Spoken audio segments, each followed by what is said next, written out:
What's going on, everyone, and welcome back to another tips and tricks video for the PS5, where today I'm going to be showing you guys a few mistakes to avoid when installing an NVMe M.2 SSD expansion on your PlayStation 5. Now, if you're someone who's considering upgrading your PS5 with an NVMe SSD expansion, I highly recommend that you watch this video so you don't accidentally break your PlayStation 5 while doing this. If you could, please remember to leave a like rating on this video for good luck, and without further ado, let's go ahead and get started. Mistake number one is installing your NVMe SSD expansion in your PlayStation 5 without the use of a heatsink.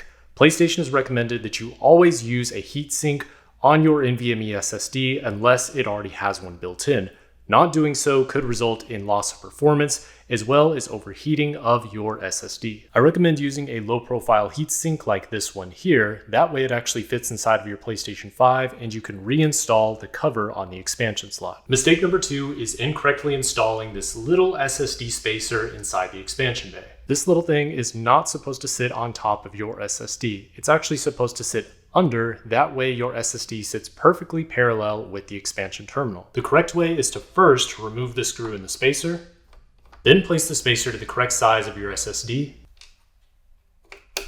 then install the SSD on top of the spacer.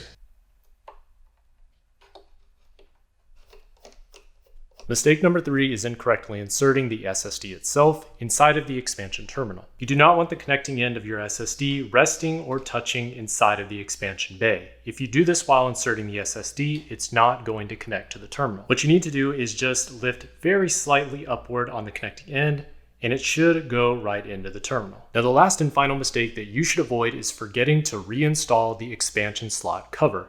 I've seen a lot of posts and videos of people just leaving this cover off and just reinstalling the side plate, but you do not want to do this, and PlayStation has specifically instructed that you always reattach the expansion slot cover once you've installed your SSD. So now you guys know a few mistakes that you should avoid when installing your NVMe SSD on your PlayStation 5. Hopefully you guys enjoyed this video and you found it useful or at least interesting, and if you did, make sure to leave a like rating on this video, comment below to let me know what you think, and as always, don't forget to subscribe and ring the bell for post notifications.